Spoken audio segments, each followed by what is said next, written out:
The encounter at the bank. The heat of the afternoon sun was unbearable as Daniel Rivers walked down the bustling street toward his bank. He adjusted his sleek navy suit and wiped a bead of sweat from his brow. Daniel, a self-made entrepreneur, had recently closed a significant deal that would further cement his reputation in the tech world. His success was hard-earned, the result of countless sleepless nights and sheer determination. As Daniel approached the glass doors of the bank, the cool rush of air conditioning greeted him. He stepped inside, relieved to escape the heat. The bank was busy but orderly, with customers engaged in quiet conversations or filling out forms. He noticed a few familiar faces from his previous visits. Daniel had been banking here for years. Yet today, something felt off. Daniel approached the counter where Emily, the young, polite teller, greeted him with a warm smile. "Good afternoon, Mr. Rivers. How can I help you today?" she asked, her fingers ready to process his transaction. Daniel smiled back. "I'd like to deposit this check, please." He pulled out a neatly folded check from his jacket pocket, the payment from his latest contract. It was for a large sum, a testament to his hard work, but he didn't flaunt his success. For Daniel, it was simply a reward for the effort he had put in over the years.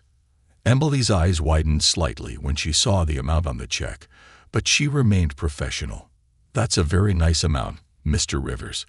Let me process that for you." As Emily typed in the details, Daniel glanced around the bank. Everything seemed routine until he noticed a figure walking toward him. Martin Hayes, the bank manager, was striding over with a determined look on his face. Daniel had never had much interaction with Martin before, but he had heard about his strict demeanor. "Excuse me, Emily," Martin said smoothly, stepping in between the two. "I'll take over from here."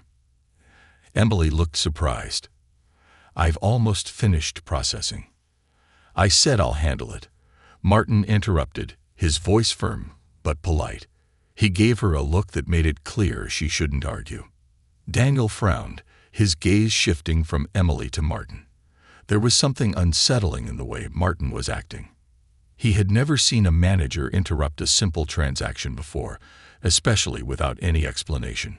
Still, Daniel remained calm.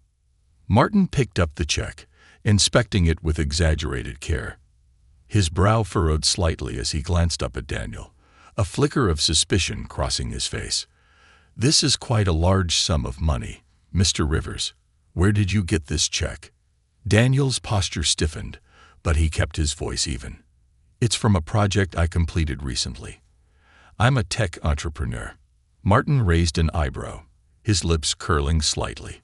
"A tech entrepreneur, you say? Interesting. We don't often see checks like this coming through here." Daniel's patience began to wear thin.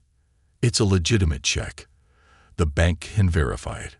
"Of course," Martin said, but his tone was laced with doubt. He studied the check again before crossing his arms. "But we have procedures for large sums like this. You understand, don't you? We need to ask a few questions." Daniel's jaw tightened. He had heard this before, this thinly veiled suspicion, the implication that someone like him couldn't possibly have earned this kind of money. He kept his voice controlled, but the tension was building. "What kind of questions?" Martin leaned forward slightly, his eyes narrowing. "Just routine ones. What company issued this check? Do you have documentation to back it up?" "The check itself is proof," Daniel replied, his patience waning. "The bank can verify the issuer. I've never had an issue here before." Martin's smile faded, replaced with a cold, condescending stare. "Well, times change, Mr. Rivers. We've had issues with fraudulent checks in the past, so we're just being cautious." The room felt as though it had grown colder. Daniel glanced around, noticing that a few other customers were now watching the exchange. He also spotted 2 security guards near the entrance, both of them staring at him with unmistakable scrutiny. His heart pounded in his chest, but he refused to let the rising anger take control. "Cautious," Daniel echoed, his voice strained but measured. "I've been banking here for years. My account history should tell you everything you need to know. Martin didn't back down. This isn't personal, Mr. Rivers.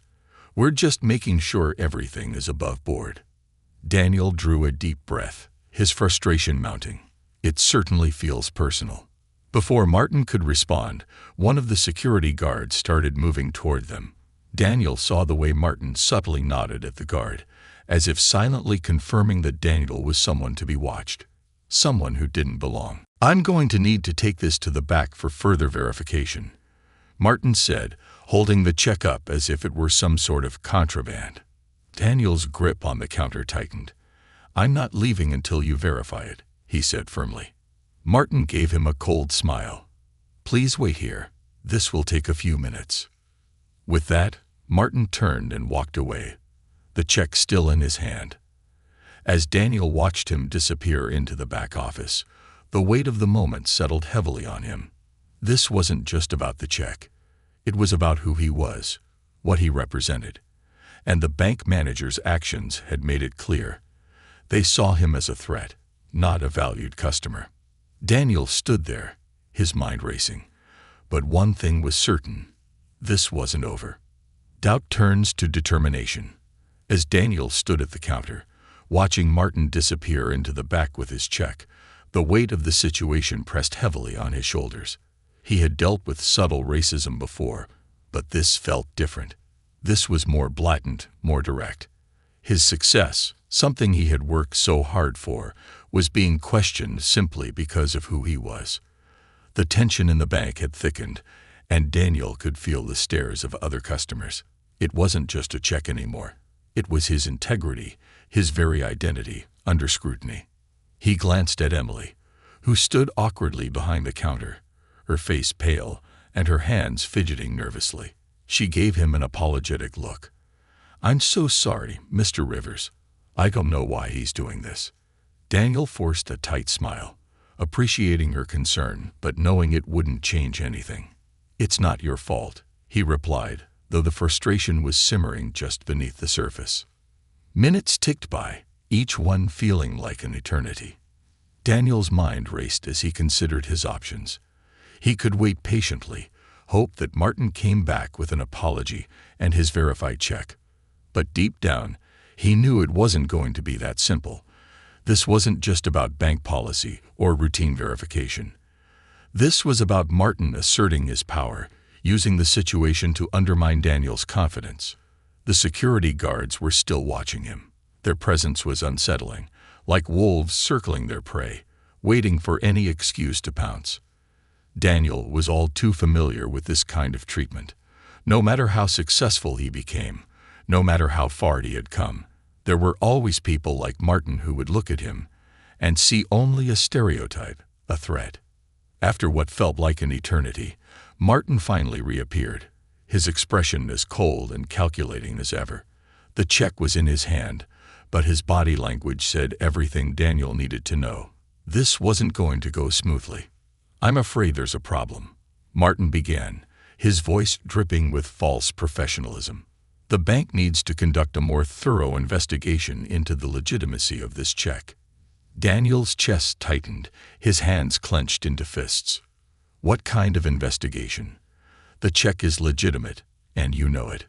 Martin raised an eyebrow, the corners of his lips curling into a smug smile. It's just standard procedure, Mr. Rivers.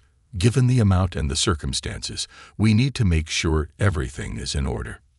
Circumstances, Daniel repeated, his voice rising. What circumstances? I've banked here for years, and I've never had an issue depositing a check. You're treating me like a criminal for no reason. I'm simply following protocol, Martin replied smoothly, his tone infuriatingly calm. If you can provide additional documentation, proving the source of the funds, we'll be happy to process the transaction. Daniel's frustration reached its breaking point. He wasn't just being asked to prove the legitimacy of his money. He was being asked to prove his own legitimacy, his own worth. He had done nothing wrong. Yet here he was, being humiliated in front of a bank full of people. I don't need to provide anything, Daniel said firmly, his voice steady but filled with anger. The check is valid. You can verify it with the issuing bank, and you'll see that everything is in order." Martin's expression hardened, his smile disappearing entirely. "I suggest you calm down, Mr. Rivers. There's no need to get aggressive." Daniel felt his pulse quicken. "Aggressive? I'm not being aggressive. I'm just standing up for myself." But Martin wasn't interested in hearing that. He took a step back, and the security guards, as if on cue, moved closer, their eyes locked on Daniel. The unspoken threat was clear. If Daniel pushed any further, things could escalate. For a moment, Daniel considered walking out.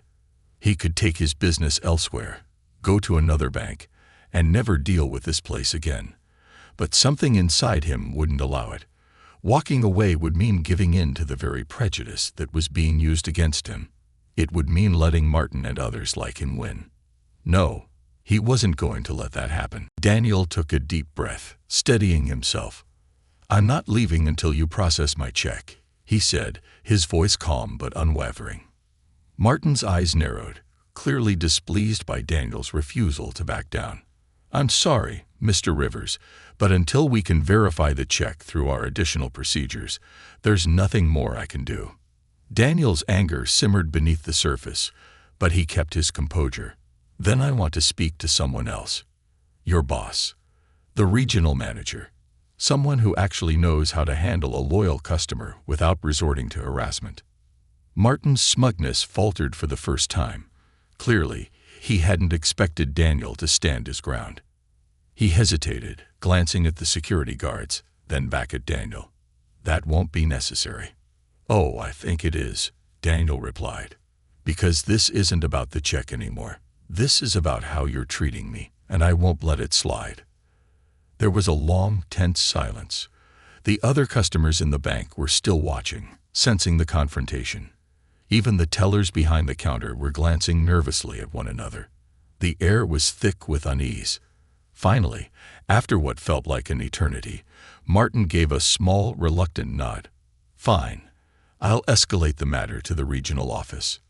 Daniel knew that Martin had only agreed because he had no other choice, but it was a victory nonetheless. "I'll be waiting," Daniel said, his voice firm. "And I'll be filing a formal complaint about the way I've been treated today." Martin didn't respond, but the look in his eyes spoke volumes. This wasn't over. Not by a long shot. As Daniel turned and walked out of the bank, he felt a surge of both anger and determination. This was far from the end. He had been wronged, and he was going to make sure that Martin and the bank faced the consequences. Tomorrow, he would return. But this time, it wouldn't just be about depositing a check. It would be about justice. The next day's reckoning. The next morning, Daniel woke up with a renewed sense of purpose. Yesterday had been a humiliating experience, but today would be different. He wasn't just returning to the bank as an ordinary customer. He was returning with a plan. After breakfast, Daniel dressed carefully, choosing a dark navy suit that gave him an air of authority. His reflection in the mirror showed a man who was determined, a man who wouldn't be dismissed or disrespected. This was about more than a check now. It was about standing up to the kind of discrimination that too many people experienced in silence. Before heading to the bank, Daniel made a few calls. One was to his lawyer, who had been a friend since college, and the other to the local news station. He wanted to be prepared for whatever came next. If Martin thought he could simply sweep the situation under the rug, he was in for a rude awakening. By the time Daniel pulled up to the bank, he was ready. He strode through the front doors with the same quiet confidence as before, but this time there was a fire in his eyes. The cool blast of air conditioning did little to chill the intensity of his resolve. As soon as he stepped inside, Daniel spotted Martin, who was standing by the manager's office, talking with another employee.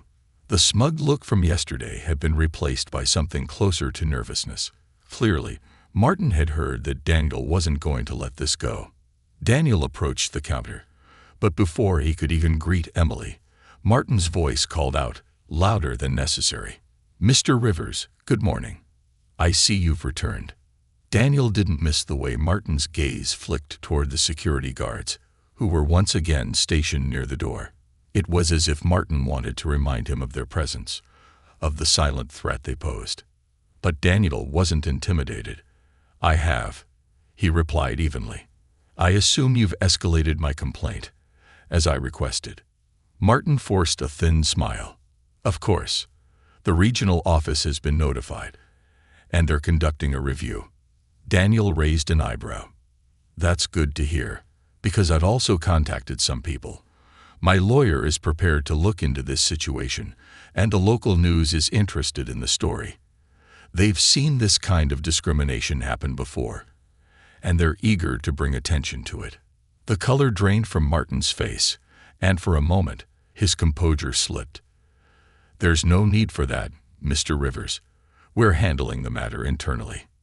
Daniel crossed his arms, standing tall. "Handling it internally? By questioning the legitimacy of my check? By calling security on me? No, Martin, this goes beyond an internal review. What happened yesterday wasn't just about policy, it was personal. And I'm not going to let it slide." Martin opened his mouth to respond, but before he could, the door to the back office swung open, and a woman in a sharp business suit stepped out. She had an air of authority that immediately commanded attention. Her name tag read Patricia Lawson, Regional Manager. "Mr. Rivers, I'd like to speak with you," Patricia said, her tone professional but calm. She glanced briefly at Martin, who had visibly tensed, and then gestured toward her office. "Please, come with me." Daniel nodded, following her into the office. As they stepped inside, Patricia closed the door behind them, shutting out the eyes and ears of the bank employees. The office was small but neatly organized, with a large window that overlooked the street outside. Patricia motioned for Daniel to take a seat, and then she sat across from him at her desk. "First of all, I want to apologize for what happened yesterday," Patricia began, her voice measured. "I've reviewed the situation, and it's clear that mistakes were made. I take incidents like this very seriously." Daniel met her gaze, his expression firm. "Mistakes, Ms. Lawson, or discrimination?" Patricia didn't flinch. "Discrimination. I won't sugarcoat it. The way you were treated was unacceptable, and I'm committed to making sure that it doesn't happen again. Martin's behavior was unprofessional, and it went against our values as an institution." Daniel appreciated her honesty, but he wasn't satisfied yet. "What are you going to do about it?" Patricia leaned forward, folding her hands on the desk. "Martin will face disciplinary action. I can't go into the details, but I assure you that he will be held accountable. We're also reviewing our training programs to ensure that all employees understand the importance of treating every customer with respect, regardless of race, background, or status." Daniel nodded slowly, though the fire inside him hadn't completely cooled. "And my check? It's being processed as we speak," Patricia replied. "There was never any issue with the check itself. The delay was unnecessary, and I regret that you were subjected to such treatment." Daniel felt a weight lift from his chest, though the sting of the previous day still lingered. "I appreciate your honesty, Ms. Lawson. But I want to make one thing clear. This isn't just about me. What happened yesterday could happen to anyone who looks like me, and that's what I can't accept." Patricia's expression softened slightly. "I understand, Mr. Rivers, and we're taking steps to make sure that doesn't happen again. I hope you'll allow us the chance to regain your trust." Daniel considered her words. It wasn't an easy decision. On one hand, he didn't want to walk away from a place he had banked with for years, simply because of one man's actions. But on the other hand, trust wasn't something that could be rebuilt overnight. "I'll think about it," Daniel said finally, "but I'll be watching to see if things actually change." Patricia nodded. "That's all I can ask." As Daniel stood to leave, Patricia offered him her hand. He shook it, feeling a sense of closure, though not complete resolution. There was still work to be done, both within the bank and in the world outside of it. When Daniel walked back into the main lobby, he noticed the shift in atmosphere immediately. The security guards were still there, but they no longer stared at him with suspicion. Emily gave him a small, relieved smile, and even the customers seemed less tense. But most importantly, Martin was nowhere to be seen. As Daniel exited the bank, he felt the weight of the previous day's events start to ease. Justice wasn't always swift, and it wasn't always perfect. But today, he had made sure that his voice was heard, and that was a victory in itself. A new perspective. The following days felt like a whirlwind for Daniel. After his conversation with Patricia Lawson, things seemed to settle down, at least on the surface. The local news station called him back, expressing interest in his story, but Daniel decided to hold off on a public statement for now. He wanted to see if the bank would truly follow through with their promises. Meanwhile, his business was thriving. The design project that had landed him the substantial check was just the beginning of a series of opportunities. Clients were reaching out from across the country, impressed by his work and eager to collaborate. Daniel was proud of what he had built, but the incident at the bank lingered in the back of his mind. It wasn't just about him. It was about the countless others who faced similar treatment without the resources or platform to fight back. 2 weeks after the incident, Daniel received a call from Patricia. She informed him that Martin had been suspended and that the bank was rolling out a new diversity and inclusion training program for all employees. She asked if Daniel would be willing to sit in on the first session, not as a participant, but as a guest speaker. "I think your story could make a real impact," Patricia said. "Hearing it directly from you might help our employees understand the consequences of their actions." Daniel hesitated.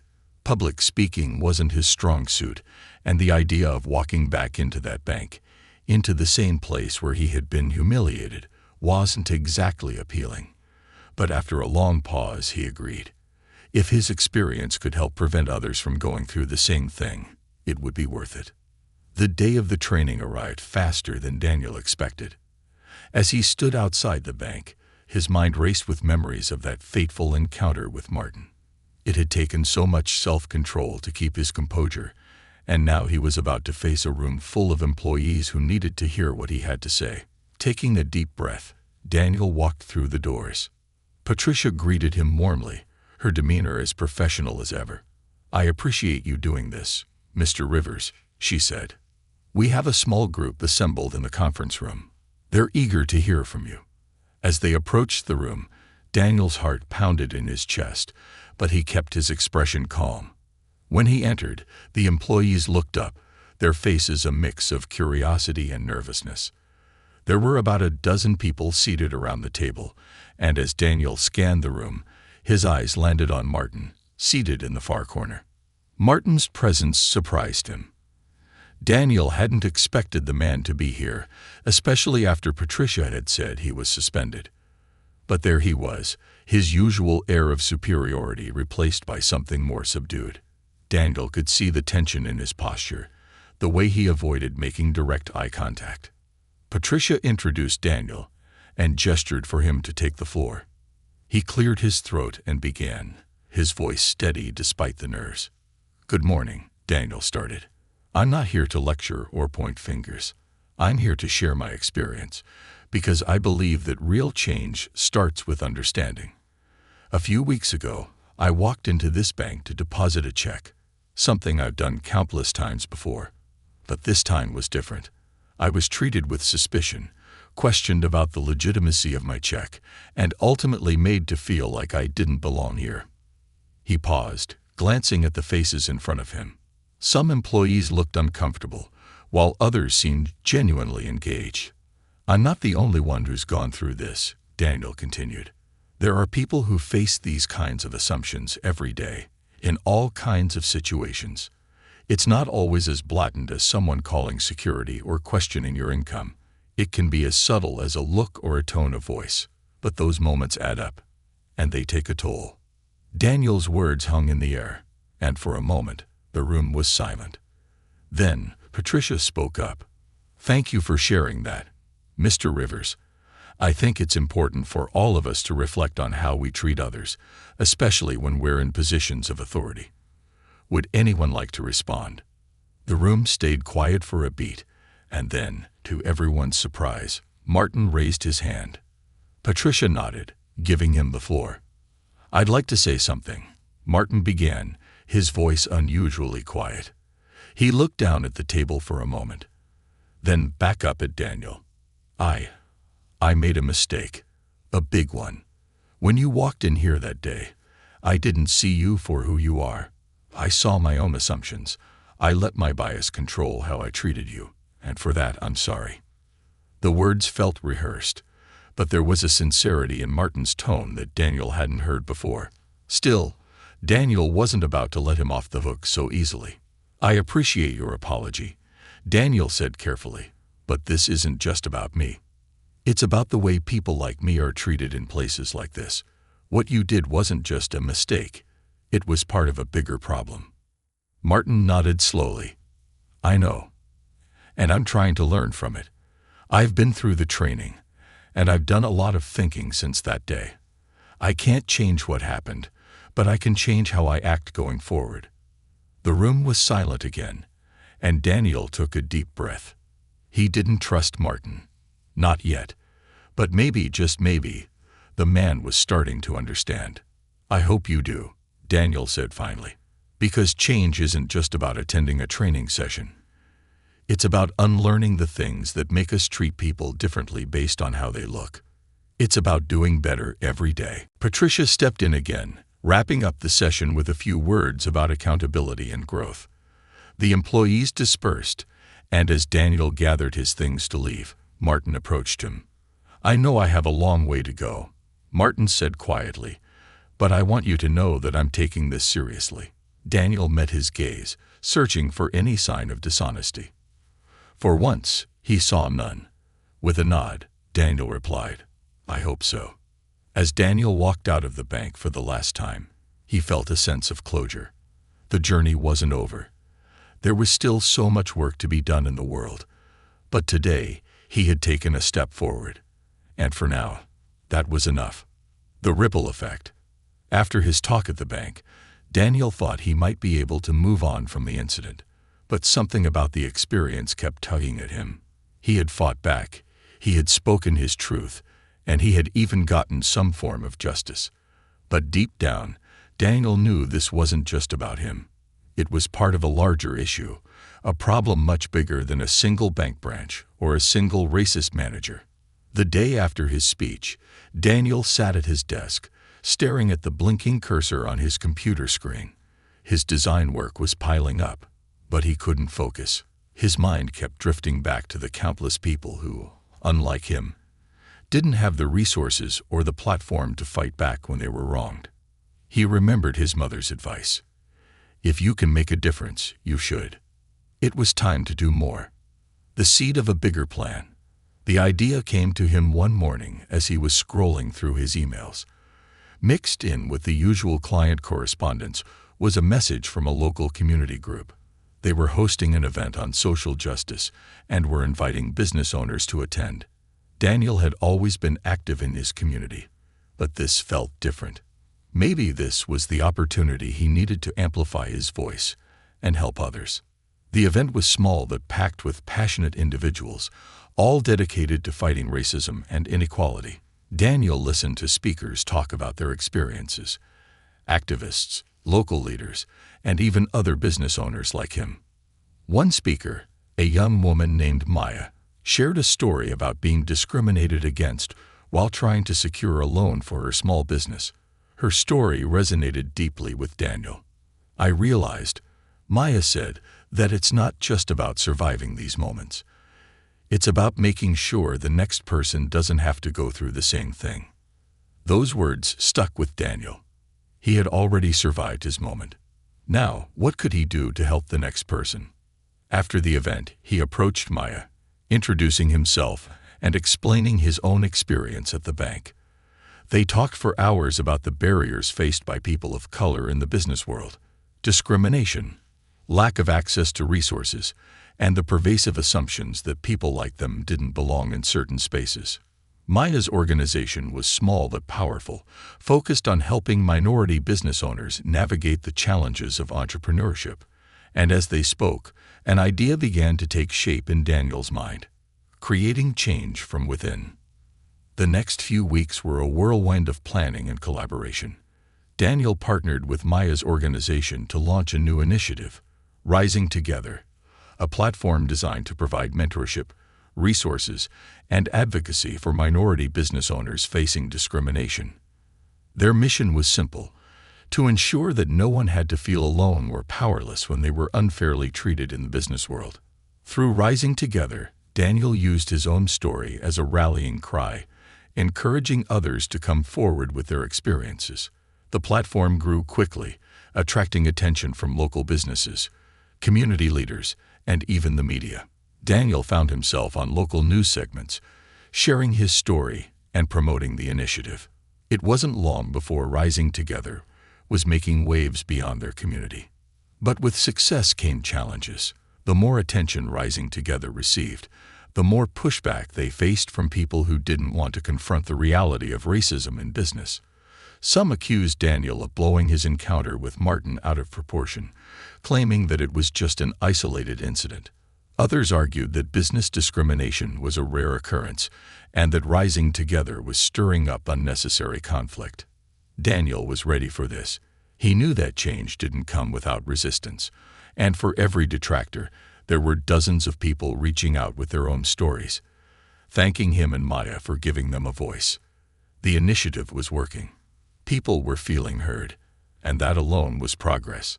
Facing the unseen struggles.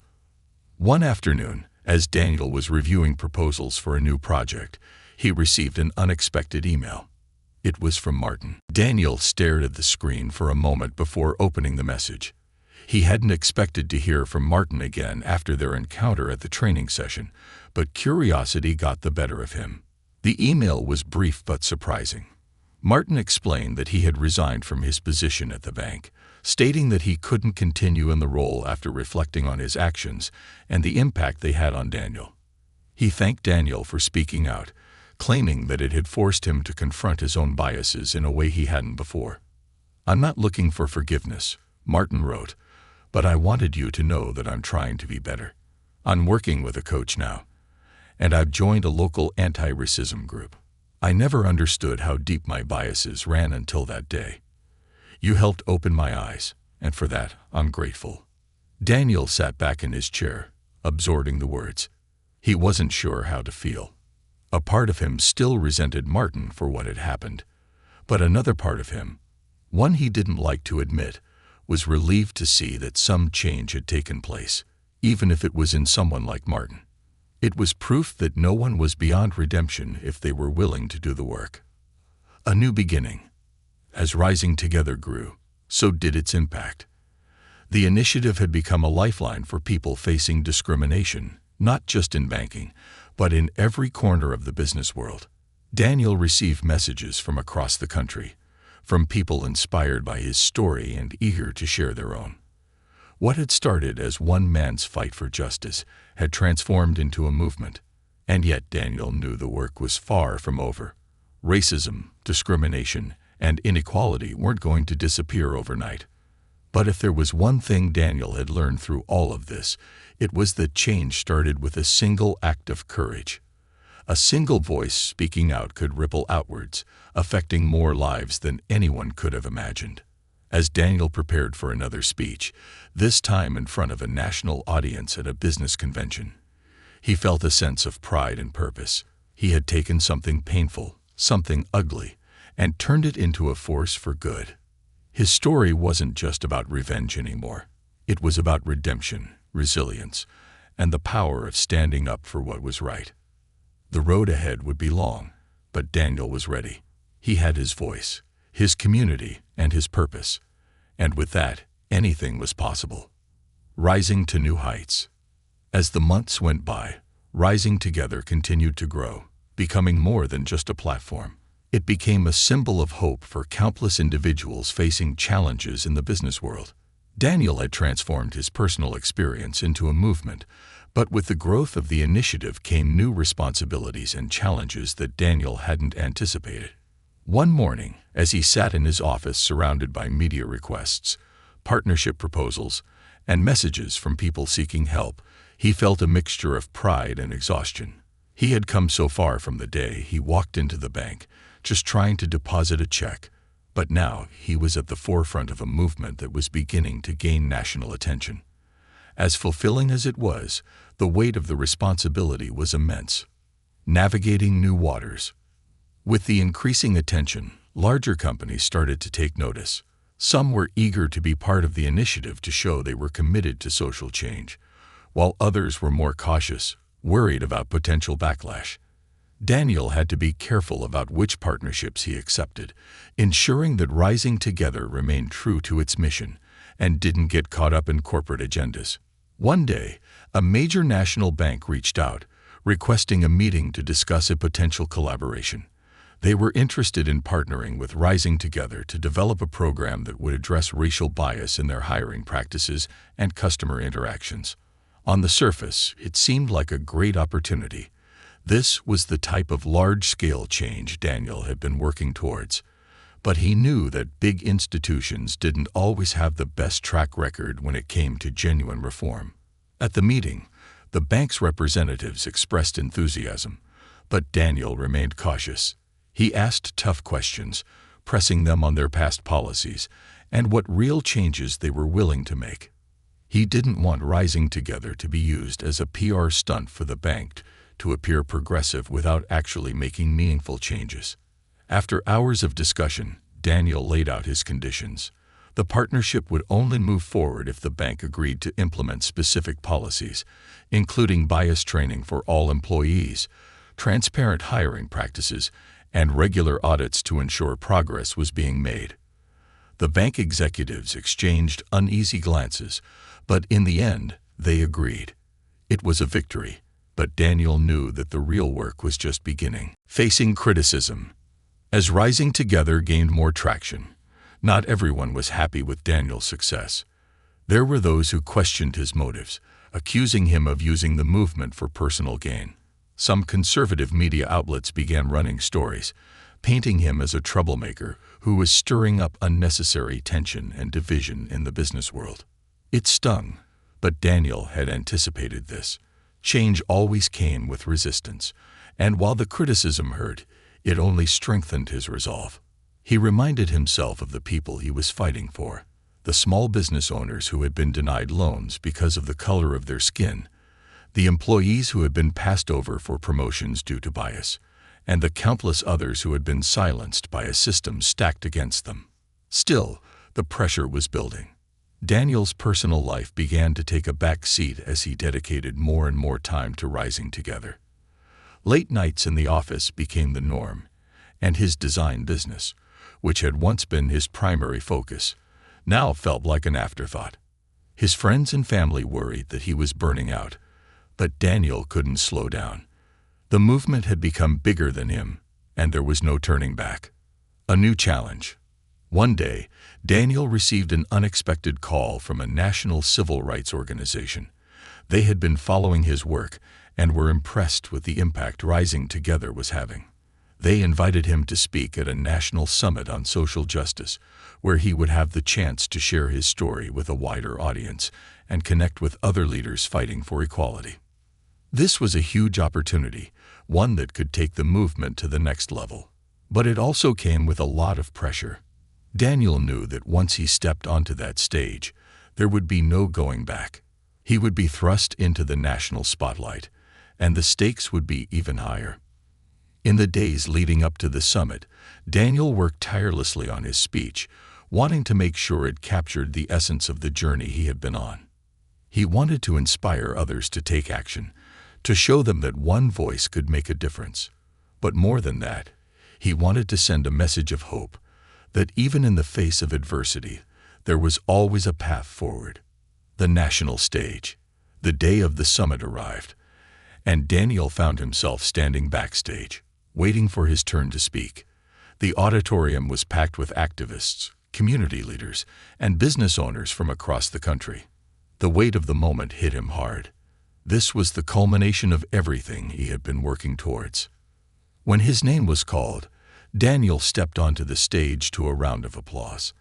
As he looked out at the sea of faces, he felt a surge of nerves, but also a sense of calm. He had been preparing for this moment for months, and now it was time to deliver.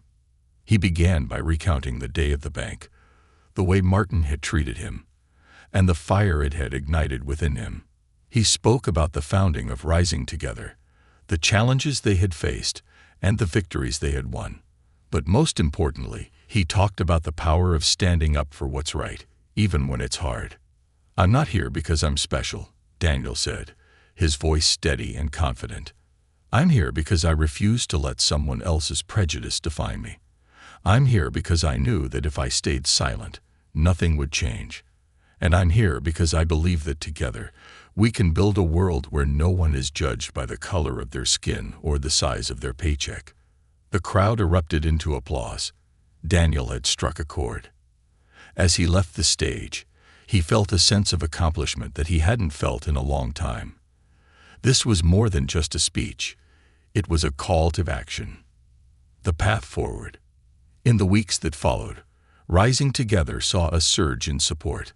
More businesses signed on to the initiative, and Daniel found himself flooded with opportunities to speak, collaborate, and expand the movement. But through it all, he remained grounded. He never forgot the reason he had started this journey: to make sure that no one else had to endure the kind of discrimination he had faced. And while the road ahead was still long, Daniel knew that as long as he stayed true to his mission, nothing could stop him. A legacy of change. As Rising Together expanded its reach, Daniel found himself at a crossroads.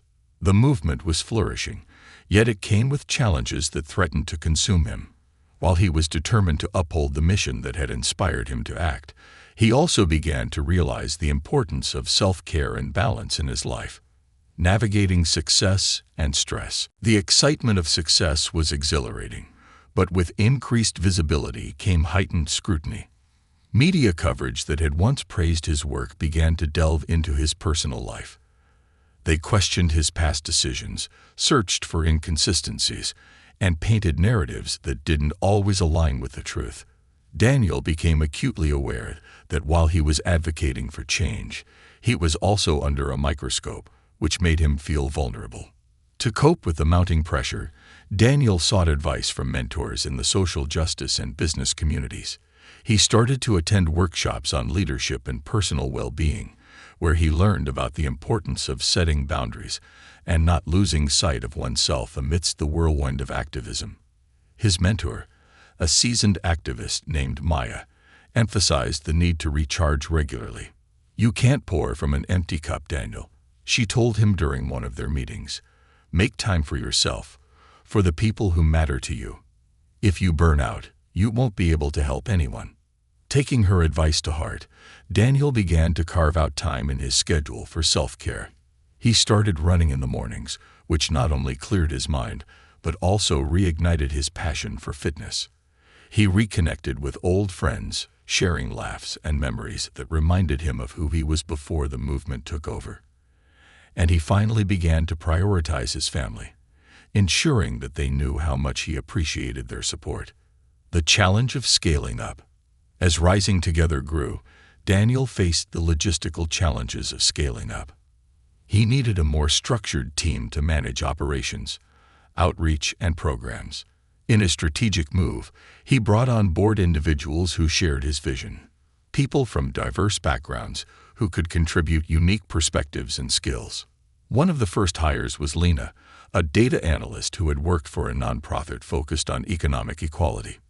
She was passionate about using data to drive social change and help Daniel understand the impact metrics of their programs. Together, they designed ways to track the progress of their initiatives, ensuring that they stayed accountable and transparent. Meanwhile, Daniel continued to advocate for systemic change. He organized workshops for small business owners, educating them on how to combat bias and discrimination in their own practices. These workshops emphasized the importance of diversity and inclusion, not just as a moral imperative, but as a business strategy that could lead to innovation and growth. Facing resistance. However, not everyone was pleased with the changes Daniel was advocating. Some individuals and groups opposed the initiatives, feeling threatened by the push for greater equality in the workplace.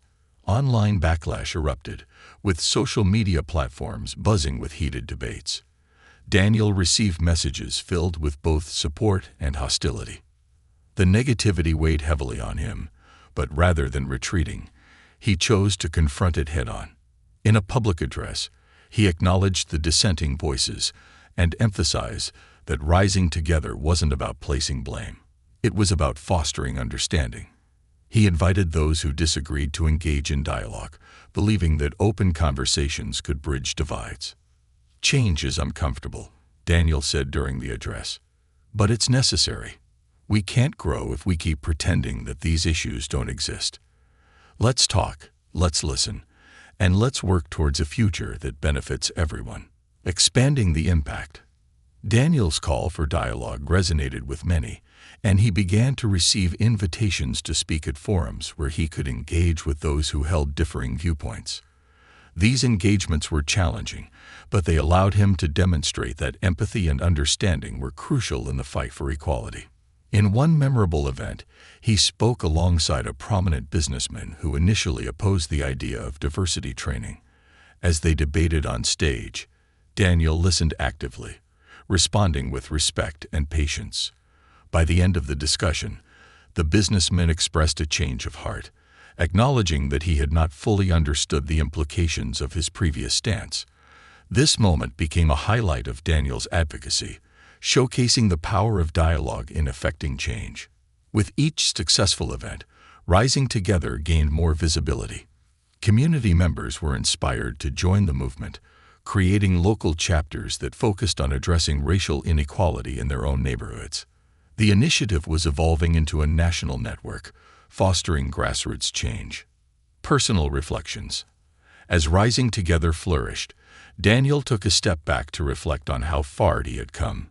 He was no longer just a man seeking revenge against a racist bank manager. He had become a leader advocating for systemic change. However, he remained grounded, understanding that the journey was far from over. During a quiet evening, he sat down to write a letter to Martin, the bank manager who had inadvertently set him on this path. It was a letter filled with gratitude and forgiveness. He acknowledged the hurtful actions that had spurred his journey, but also expressed appreciation for the lessons learned and the opportunities that had arisen from that painful experience. "Thank you for challenging me to rise above," he wrote.